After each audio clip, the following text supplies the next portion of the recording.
सावधान। इडमो अर्हन्ताडम् इडमो सिद्धाडम् इडमो आयरियाडम् इडमो वज्झायाडम् इडमो लोये सर्वसाहुडम् सर्वव्यापेक छिद्रूप स्वरूपाय परात्मने सोपलब्धि प्रसिद्धाय ज्ञानानंदात्मने नमः। ज्ञानानंदात्मने नमः। ईश सुरासुरमणुसिन्धुवन्दितं धोदघायिकं मलं पडमामि बड्ढमाणं तीर्थं धम्मस्कतारं पडमामि बड्ढमाणं तीर्थं धम्मस्कतारम् परलक्ष्य तजो निज तत्व भजो आत्मन निज में ही शांति मिले। आत्मन निज में ही शांति मिले। श्री प्रवचन सार जी परमागम ज्ञान तत्व प्रज्ञापन अधिकार, उसके अंतर्गत शुद्धोपयोग अधिकार की 18वीं गाथा के आधार से हमारी चर्चा चल रही है। जिस शुद्धोपयोग के प्रताप से स्वयंभू पद को प्राप्त किया है जिन भव्य आत्माओं ने, उन भव्य आत्माओं के सुख का ऐसा उत्पाद हुआ है कि जिसका कभी व्यय होने वाला नहीं है, और दुख का ऐसा व्यय हुआ है कि जिसका कभी उत्पाद होने वाला नहीं है। उसके बाद भी उनमें उत्पाद, व्यय और द्रव्य बढ़ता रहता है। ऐसी अद्भुत संधि है। इस 18वीं गाथा में यही बता रहे हैं कि वस्तु बिना उत्पाद, व्यय, द्रव्य के होती नहीं है। इसकी सुंदरतम चर्चा है। पहले गाथा पाठ करते हैं, उसके बाद आगे अपन भावार्थ पे चर्चा करेंगे। ओवादो या विनाशो विजदि सवस अठ जादस पजाएण दुकेण भी अठो खलु हो दिस बुदो।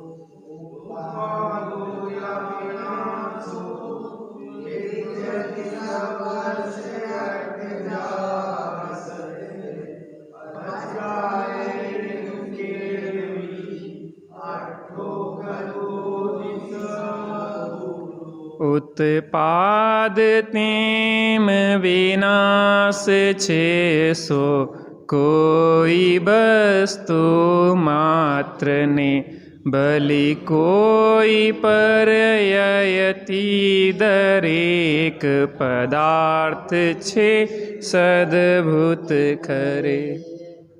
भावार्थ।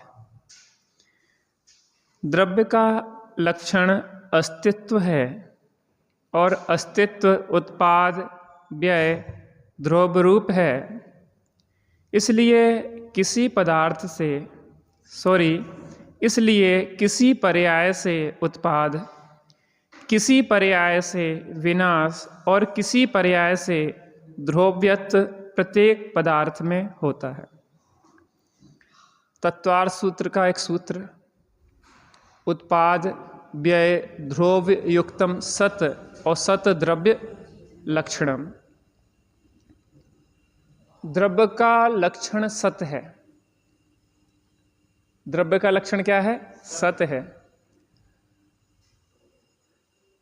इस विश्व में जाति अपेक्षा 6 और संख्या अपेक्षा अनंतानंत द्रव्य है।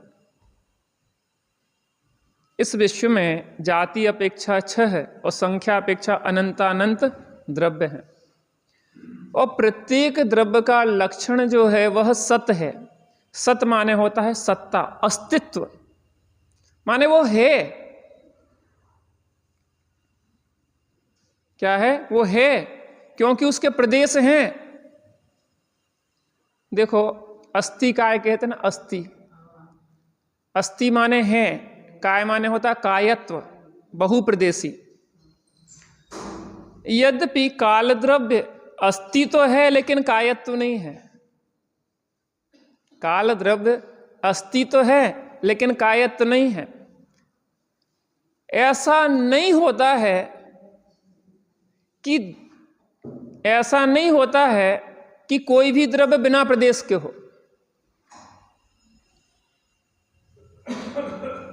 ऐसा नहीं होता है कि कोई भी द्रव्य बिना प्रदेश के हो, क्योंकि बिना प्रदेश के वस्तु कैसे हो, बिना आधार के वस्तु कैसे हो। काल द्रव्य यद्यपि एक प्रदेशी है, एक प्रदेशी होने से अप्रदेशी भी कहते हैं, लेकिन अप्रदेशी माने प्रदेश रहित नहीं, एक प्रदेशी होता है।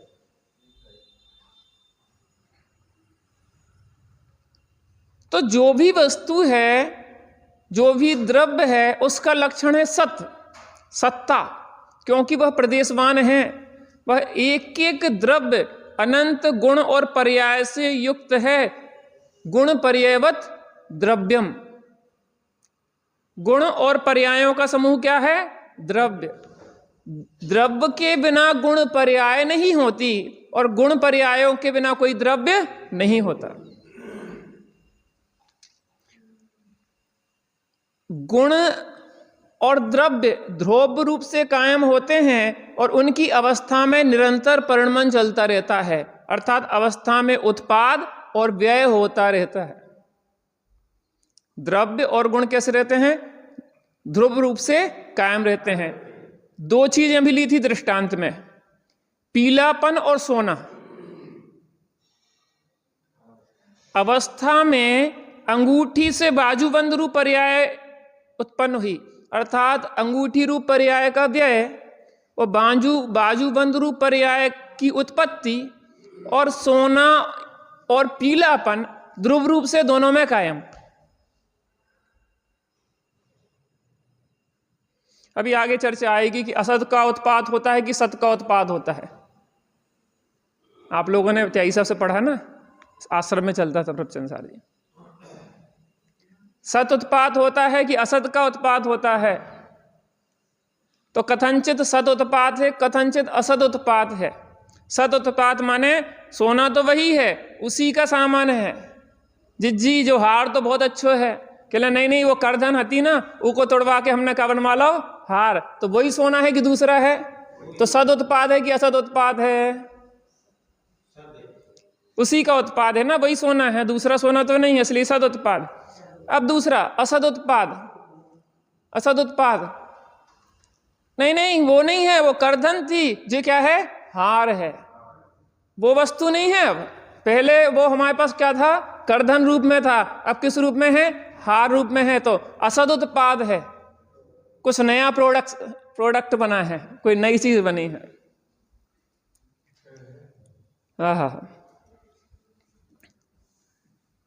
तो द्रव्य और गुण ध्रुव रूप से कायम रहते हैं और पर्याय में उत्पाद व्यय होता है। तो द्रव्य का लक्षण क्या है? सत। और सत कैसा होता है? उत्पाद व्यय ध्रुव त्रियात्मक होता है। चूंकि पिछली गाथा में यह कह के आए हैं कि उन स्वयंभू परमात्मा के दुख का ऐसा व्यय हुआ है कि जिसका उत्पाद नहीं होगा, और सुख का ऐसा उत्पाद हुआ है कि जिसका कभी व्यय नहीं होगा। इसका मतलब उत्पाद व्यय नहीं होंगे अब उनमें, क्योंकि उनने तो ये कह दिया ना कि दुख का ऐसा व्यय हुआ है कि अब उत्पाद नहीं होगा, और सुख का ऐसा उत्पाद हुआ है कि जिसका व्यय नहीं होगा। तो उत्पाद व्यय बंद हो जाएंगे ना स्वयंभू परमात्मा ने? नहीं, ऐसा नहीं है। यद्यपि ये बात सही है कि संसार दशा का ऐसा व्यय हुआ है कि जिसका उत्पाद नहीं होगा, और मुक्त दशा का ऐसा उत्पाद हुआ है कि जिसका व्यय नहीं होगा, मोक्ष मार्ग रूप दशा का ऐसा व्यय हुआ है कि जिसका उत्पाद नहीं होगा, और मोक्ष दशा का ऐसा उत्पाद हुआ है कि जिसका व्यय नहीं होगा। मोक्ष दशा में मोक्ष मार्ग दशा का व्यय, अरे मार्ग तो तब तक ही है जब तक मंजिल पे नहीं पहुंचे। मंजिल पे पहुंचने के बाद मार्ग की क्या जरूरत है? मार्ग तो वहीं तक छूट जाता है जहां मंजिल पे आप पहुंच गए। तो यहां यह कह रहे हैं कि द्रव्य का लक्षण क्या है? अस्तित्व। अस्तित्व कहें या सत कहें, क्या लक्षण है? किसका लक्षण है? क्या लक्षण है? सत या अस्तित्व। और अस्तित्व उत्पाद व्यय द्रव्य रूप है। उत्पाद व्यय ध्रुव युक्तम सत। वह सत कैसा है? उत्पाद व्यय और ध्रुव रूप है। फिर से द्रव्य का लक्षण क्या है? सत। और सत कैसा है? उत्पाद व्यय और ध्रुव रूप। इतना समझ में आ गया? इसलिए किसी पर्याय से उत्पाद, किसी पर्याय से विनाश और किसी पर्याय से ध्रुव्यत्व प्रत्येक पदार्थ के होता है।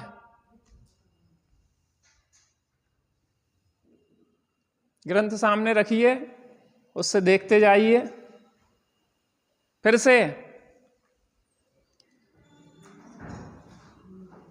से किसी पर्याय से उत्पाद, किसी पर्याय से व्यय और किसी पर्याय से ध्रुव्यत्व। पर्याय का मतलब क्या है?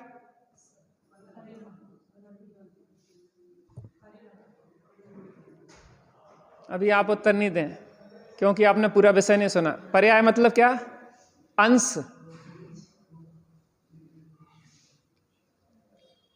क्या है? कहाँ किस शब्द का क्या अर्थ है, कौन सा चैप्टर चल रहा है और किस अंश किस विषय में कह रहे हैं। उत्पाद व्यय रूप परिणमन तो है, लेकिन ध्रुव भी पर्याय का मतलब यहां क्या हुआ? अंश हुआ। उत्पाद भी एक अंश है वस्तु का, व्यय भी एक अंश है वस्तु का, और ध्रुव भी एक अंश है। बात कूटस्थ है, अपरिणामी है, नित्य है, एक रूप रहने वाला है, लेकिन वो भी क्या है? अंश। अंश है, अंशी नहीं है। वस्तु का एक अंश है, पूरी वस्तु वो भी नहीं। कौन? ध्रुव्य। फोकस तो ध्रुव पे देना है, क्योंकि जब अध्यात्म की भाषा चलती है तो वो तो कहते हैं कि मैं तो एक नित्य ध्रुव अपरिणामी अकर्ता परम ज्ञायक स्वभावी आत्मा हूं, जो ना प्रमत्त है ना अप्रमत्त है, बस एक ज्ञायक भाव है। वो दृष्टि का विषय। तो इसका मतलब ये लगने लगता है कि वास्तव में ध्रुव ही वस्तु है, उत्पाद व्यय तो वस्तु नहीं है, वही पूरी वस्तु है। यहां कह रहे नहीं नहीं, भ्रम में नहीं रहना। अध्यात्म में प्रयोजन बस ये बात कही जा रही है, लेकिन इस बात को समझो कि वो ध्रुव भी एक अंश है, पूरी वस्तु नहीं है। बहुत अच्छा भी प्रश्न आने वाला है, स्पष्टीकरण होगा। देखिए प्रश्न, द्रव्य का अस्तित्व उत्पाद आदि तीनों से क्यों कहा?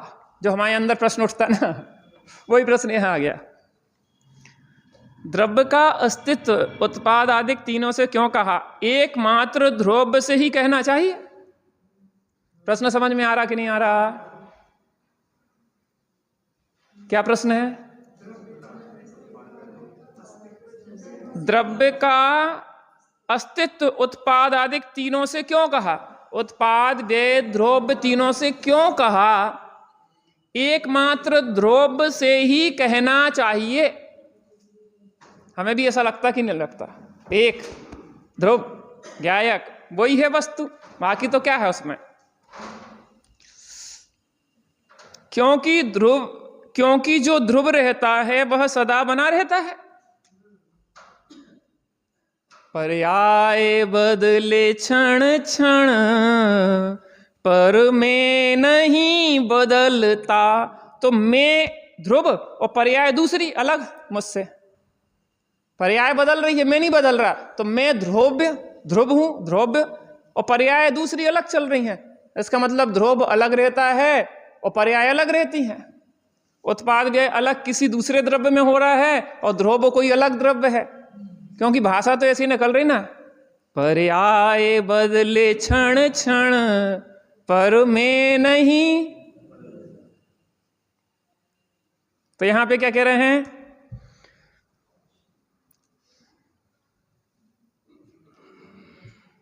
एकमात्र ध्रुव से ही कहना चाहिए, क्योंकि ध्रुव रहता है वह सदा बना रहता। उत्तर कितना अच्छा है। यदि पदार्थ ध्रुव ही हो तो, एक एक शब्द ध्यान रखिए, यदि पदार्थ ध्रुव ही हो तो मिट्टी, सोना, दूध इत्यादि समस्त पदार्थ एक ही सामान्य आकार में रहना चाहिए।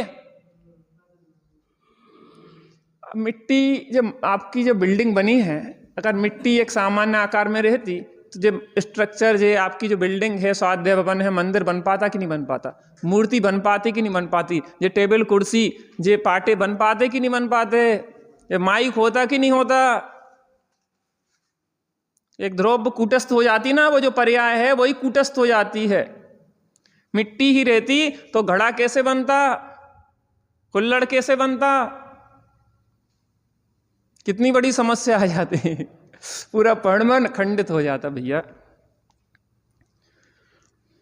सोना एक ही अवस्था रह जाती, ध्रुव रूप,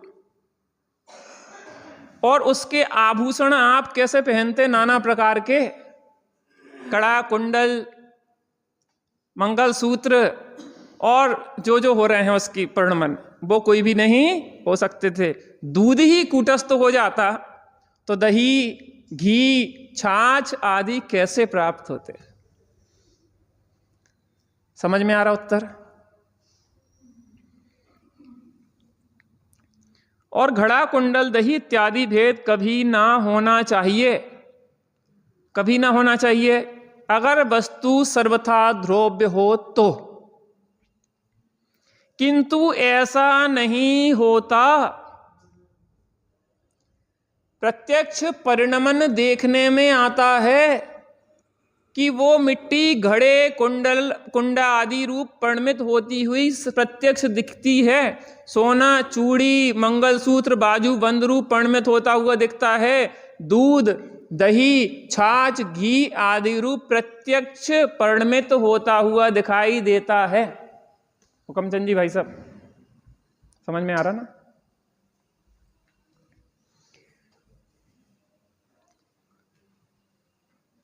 इसलिए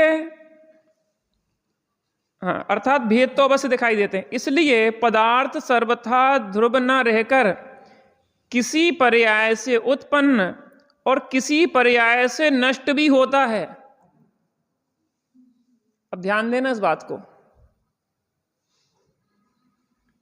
इसलिए पदार्थ सर्वथा ध्रुव न रहकर किसी पर्याय से उत्पन्न और किसी पर्याय से नष्ट भी होता है। जो सोना है ना, जो सोना अंगूठी रूप था, पूरा ही पलट के बाजूबंद रूप हुआ। सोना अलग रखा हो और बाजूबंद अलग रखा हो, ऐसा हुआ क्या? वो पूरा द्रव्य ही पलट के अन्य पर्याय रूप हुआ है। मैं ये कह रहा हूं, सोने को जो अंगूठी रूप था अब बाजूबंद रूप हो गया है। अब उस सोने को और बाजूबंद को अलग अलग निकाल के देख सकते क्या आप?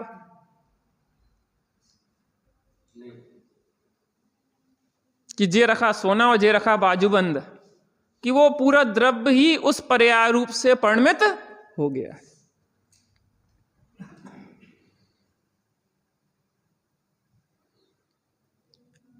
यदि ऐसा न माना जाए तो संसार का ही लोप हो जाए। संसार का लोप कैसे हो जाएगा? वस्तु खंडित हो जाएगी। खंडित क्यों हो जाएगी? क्योंकि आपने ध्रुव अंश तो माना, उत्पाद व्यय नहीं माना तो वस्तु के एक अंश का अभाव करने से वस्तु ही खंडित हो जाएगी, क्योंकि वस्तु द्रव्य गुण पर्याय में अखंडित होती है। गुण पर्यायवत द्रव्यम, वस्तु कैसी है? अखंड है। देखो, द्रव्य गुण और पर्याय के भेद करके समझा जाता है, द्रव्य गुण पर्याय के भेद करके समझा जाता है, लेकिन वस्तु में ऐसा कोई भेद है नहीं।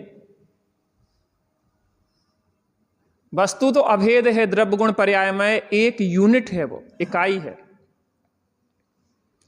जो रूमाल है, जो लंबाई चौड़ाई मोटाई रूप में इसको समझने में खंड खंड करके समझा जाता है, लेकिन क्या लंबाई चौड़ाई मोटाई इससे अलग अलग करके रखी जा सकती है? लंबाई आप ले लो, चौड़ाई आप ले लो और ऊंचाई मोटाई आप ले लो, 3 जन को बांट दें जो रूमाल हम।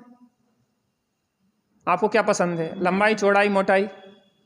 एक चीज आप रख लो, एक आप रख लो, एक इधर वाले रख लो, आधे इधर आओ, आधे उधर आओ, आधे मेरे पीछे, आधे बच्चे ही नहीं तो कहां से आएंगे पीछे। समझ में आया कि नहीं आया? अब वस्तु खंडित हो जाएगी, और वस्तु खंडित हो जाएगी तो विश्व ही खंडित हो जाएगा। संसार का मतलब क्या हुआ? विश्व ही खंडित, जो लोक ही खंडित हो जाएगा।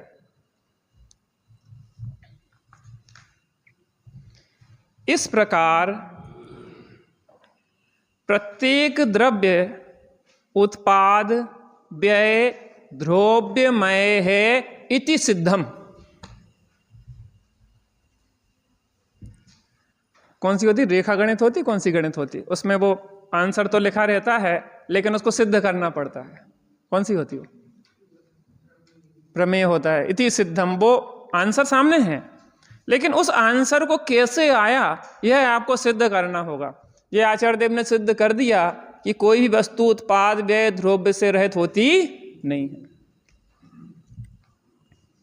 इसलिए मुक्त आत्मा के भी उत्पाद व्यय द्रव्य अवश्य होते हैं। प्रश्न कहां से खड़ा हुआ था कि जो स्वयंभू परमात्मा हैं उनके सुख का ऐसा उत्पाद हुआ है कि जिसका कभी व्यय नहीं होगा, और दुख का ऐसा व्यय हुआ है जिसका उत्पाद नहीं होगा। तो जब उनके उत्पाद ऐसा हो गया है कि जिसका व्यय नहीं होने वाला, व्यय ऐसा हो गया है कि उत्पाद नहीं होने वाला, तो फिर कैसे उत्पाद व्यय द्रव्य उन स्वयंभू परमात्मा में सिद्ध होता है? यहाँ जो सिद्ध कर रहे हैं कि उनमें भी उत्पाद व्यय द्रव्य निरंतर होता रहता है जो मुक्त हो गए।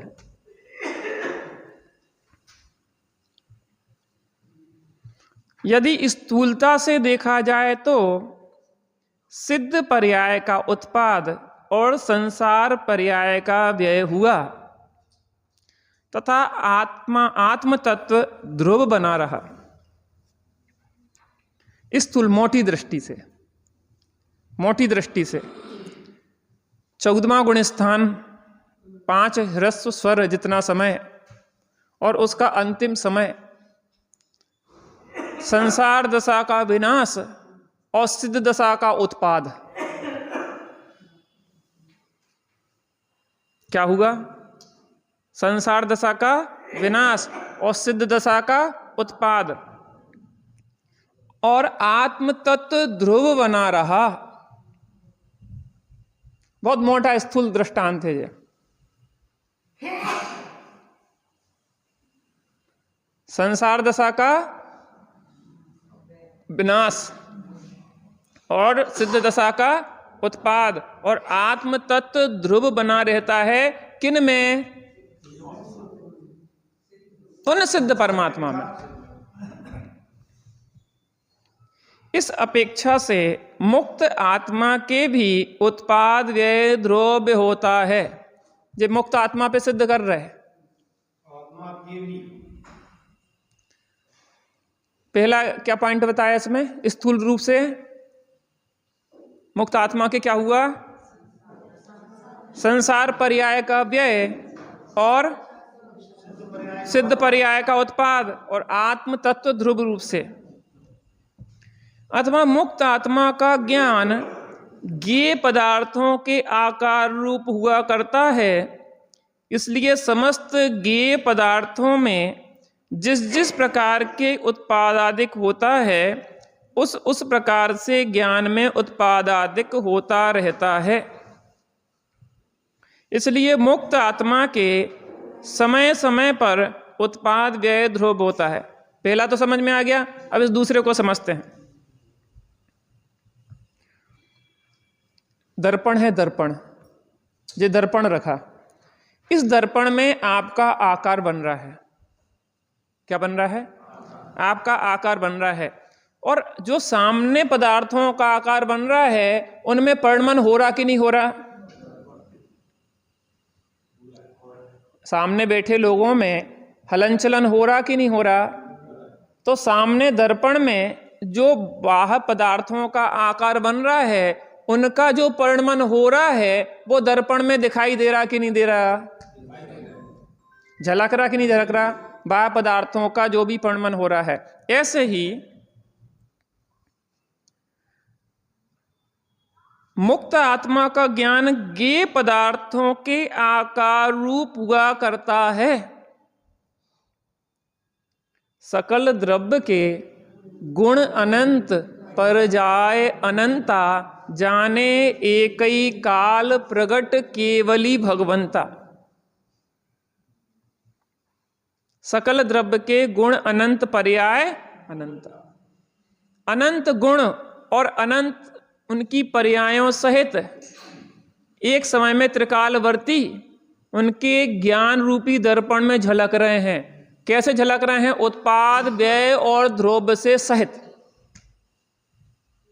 बाह्य पदार्थ वो सत्य है ना, बाह्य पदार्थ, तो वो भी कैसा है? उनमें क्या हो रहा है? उत्पाद व्यय ध्रुव हो रहा ना, तो वो उत्पाद व्यय ध्रुव से संयुक्त उसमें झलक रहा है कि नहीं झलक रहा है? ज्ञान रूपी दर्पण में, केवल ज्ञान में। इसलिए समस्त ज्ञेय पदार्थों में जिस जिस प्रकार के उत्पादादिक होता है, जिस जिस प्रकार से उत्पादादिक होता है उस प्रकार से ज्ञान में उत्पादादिक होता रहता है। सामने जो पदार्थ ज्ञान में झलक रहे हैं उनमें जो उत्पाद आदिक होता है, उत्पाद व्यय ध्रुव आदिक होता है, तो ज्ञान में भी उसके सहज निमित्त नैमित्तिक संबंध से वो ज्ञान में झलक रहे हैं ना। तो झलकने से क्या है? उन ज्ञान में भी क्या हो रहा है? उत्पाद व्यय ध्रुव उनका झलक रहा है। दूसरी दृष्टिकोण से विचार करें तो वो जो स्वयंभू परमात्मा है उनमें भी उत्पाद व्यय चल रहा है। एक तो ज्ञेय पदार्थों की तरफ से देखें तो ज्ञेय पदार्थों में उत्पाद व्यय हो रहा है, तो उनके ज्ञान में भी उत्पाद व्यय दिखाई दे रहा है, झलक रहा है, तो वो ज्ञेय पदार्थों की तरफ से। दूसरा, उन स्वयंभू परमात्मा में भी उत्पाद व्यय हो रहा है। इस एक दृष्टिकोण से विचार करते थोड़ा सा कि जब केवली भगवान एक समय में त्रिकालवर्ती समस्त द्रव्यों की समस्त पर्याय जान लेते हैं तो अगले समय जानने में क्या रह गया? प्रश्न समझ में आया? कल्पना बहन जी, एक समय में सब जान लिया, सकल द्रव्य के गुण अनंत पर्याय अनंता, जाने एकई काल प्रगट केवली भगवंत। एक समय में सब कुछ एकदम स्पष्ट झलक गया उनके ज्ञान में, सब कुछ। अनंत काल में कौन कौन सी पर्याय होना है, क्या क्या परिणमन होना है, सब कुछ एक समय में झलक गया, त्रिकालवर्ती सब कुछ। अगले समय में क्या करना फिर? नयापन क्या हो गया? वो तो झलक ही गया, तीनों काल का एक समय में झलक गया। अब अगले समय में वो कुछ नया होना ही नहीं है। नया क्या हो गया? नया क्या हो गया? अरे हमें ये बताओ, नया क्या? कुछ छूट, एक समय में भी कुछ छूटा नहीं है। फिर से सकल द्रव्य के गुण अनंत पर्याय अनंता, पर्याय अनंता, पूर्व में जो भूतकाल में अनंत पर्याय हो गई वे, वर्तमान में जो एक पर्याय है वो, और अनंत काल में जो अनंत पर्याय होंगी वो सब उस एक समय में झलक गई। केवली भगवान के ज्ञान में कुछ भी जानने में शेष रह जाए तो वो केवल ज्ञान नहीं है।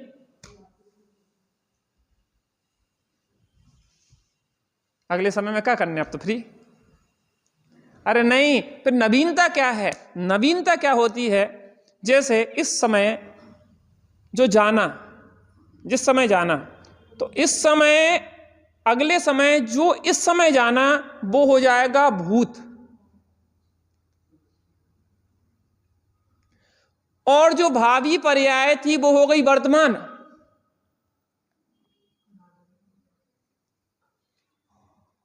और एक और जो आगे की पर्याय है वो हो गई आगे की पर्याय भविष्य।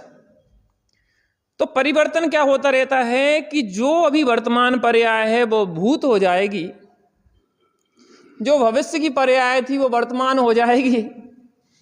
तो वो निरंतर परिवर्तन में जो पर्याय अभी वर्तमान रूप दिख रही थी, अगले समय वो भूत रूप दिखेगी, और जो पर्याय भविष्य रूप दिख रही थी वो वर्तमान रूप दिखेगी। ये परिवर्तन नया नया होता रहेगा।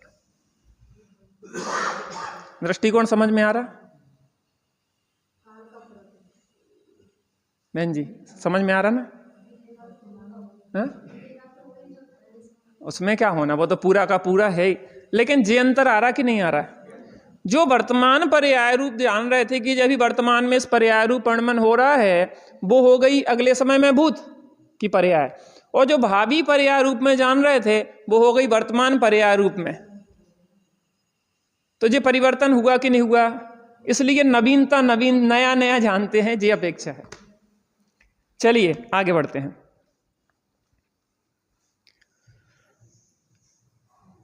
इसलिए समस्त ज्ञेय पदार्थों में जिस जिस प्रकार से उत्पादादिक होता है, उस प्रकार से ज्ञान में उत्पादादिक होता रहता है। ठीक है ना? दो दृष्टिकोण, पदार्थों में उत्पादादिक होता है वो भी उनके ज्ञान में झलकता है, और उनमें स्वयं में भी उत्पादादिक होता है वो तो नहीं झलकता होगा ना?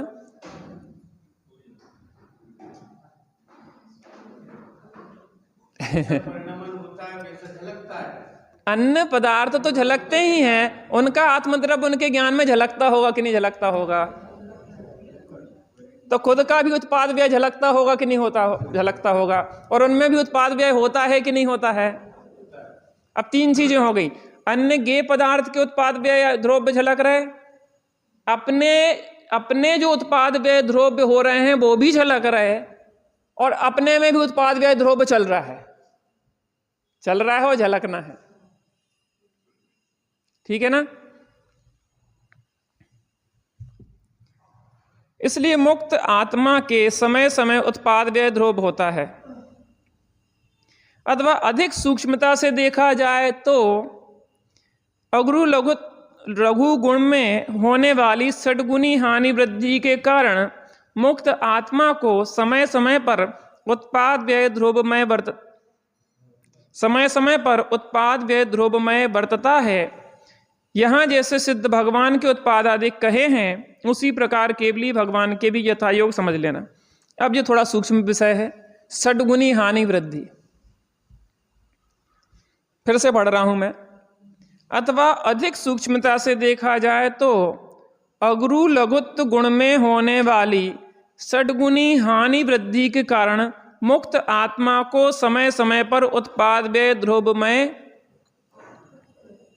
बरतता है। अब इसको समझें। पहली बात तो हम आपसे ये कहते हैं कि ये केवल ज्ञान विषय है, केवल ज्ञान गम्य विषय है, हमारी छदमस्त की पकड़ वाला विषय नहीं है। फिर भी समझने का थोड़ा सा प्रयास करते हैं।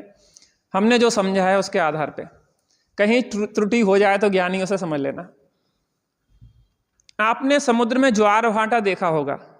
ज्वार और भाटा, ज्वार माने उसका जलस्तर बढ़ना, भाटा माने उसका जलस्तर घटना। फिर भी समुद्र कितना घटता है, कितना बढ़ता है? बढ़ता कि नहीं बढ़ता? बढ़ता है। घटता कि नहीं घटता?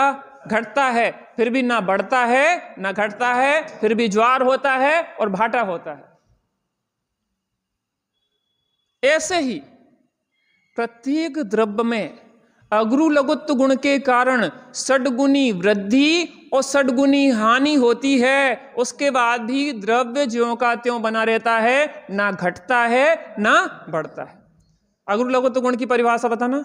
जिस शक्ति के कारण द्रव्य में द्रव्यपना कायम रहता है, द्रव्य में द्रव्यपना कायम रहता है। द्रव्य द्रव्य रूप से ज्यों का त्यों, जितना का उतना बना रहता है। अब थोड़ा सा समझ लें, षडगुनी हानि वृद्धि क्या कहलाती है।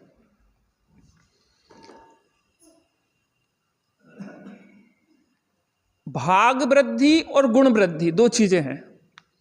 इसको ऐसा समझें कि अनंत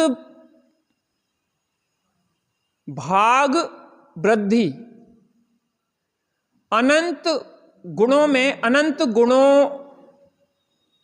गुणों में भाग दे के उसकी वृद्धि एक एक का देखना, स्टेप बाय स्टेप। अनंत गुण भाग वृद्धि, असंख्यात गुण भाग वृद्धि और संख्यात गुण भाग वृद्धि।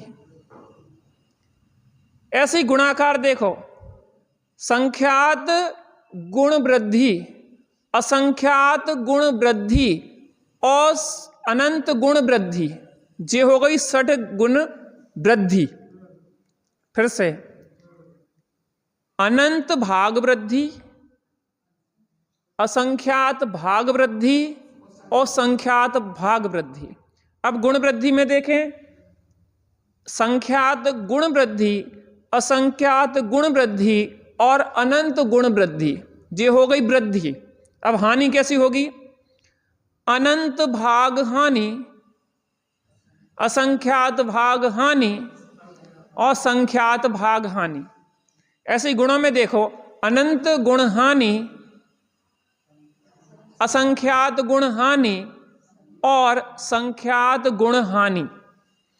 ऐसे जो वृद्धि और ये हानि, षडगुनी वृद्धि और षडगुनी हानि होते हुए भी वस्तु ज्यों की त्यों बनी रहती है।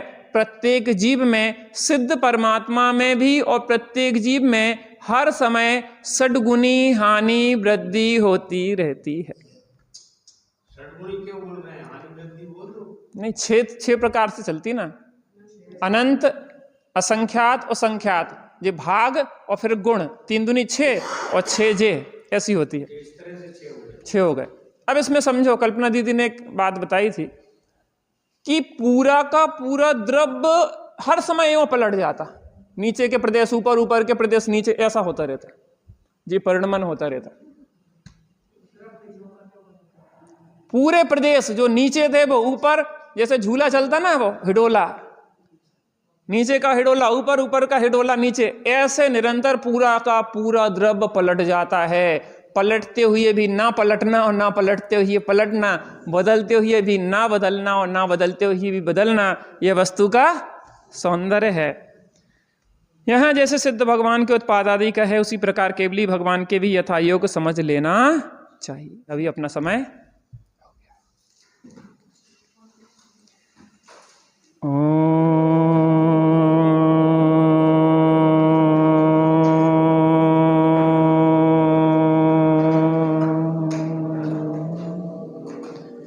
शांति शांति शांति।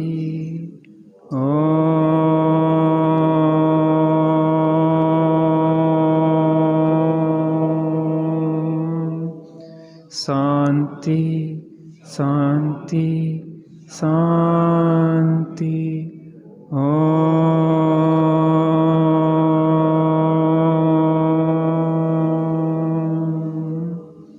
शांति शांति शांति। हे सिद्ध परमात्मा,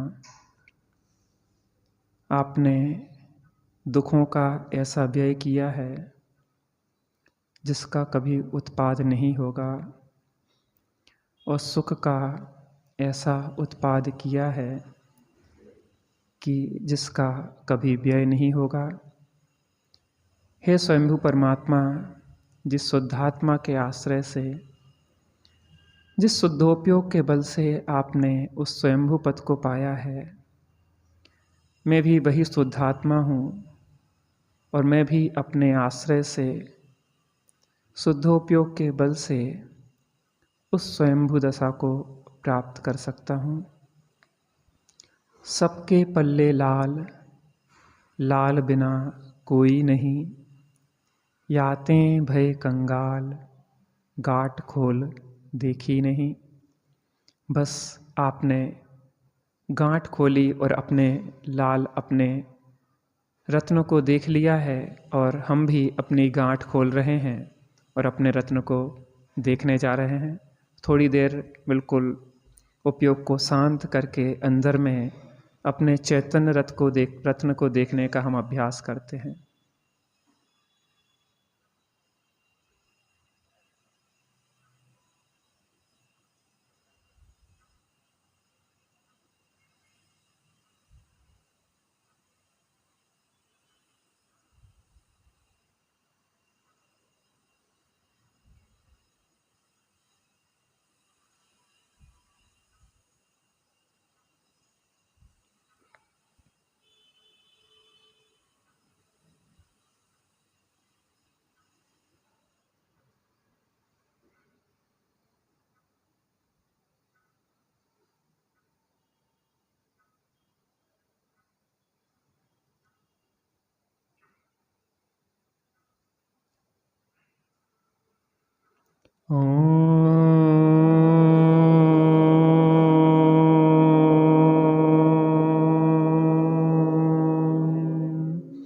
शांति शांति शांति।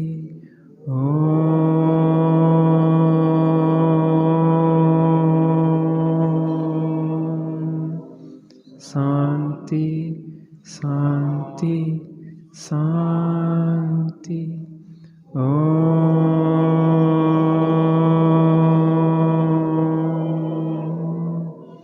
शांति शांति शांति। सहजानंदी सुत स्वरूपी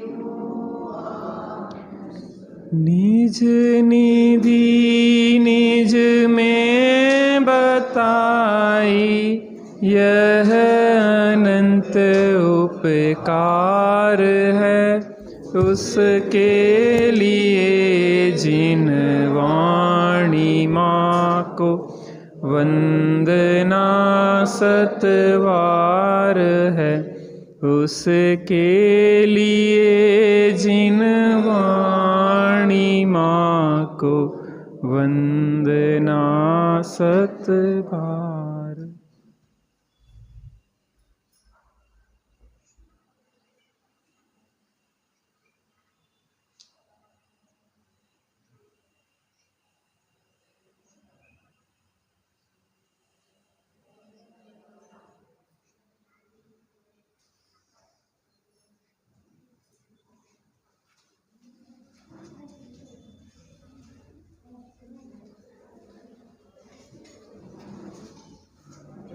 वाणी माता की जय। जब लोग पंच परमेश्वरी भगवान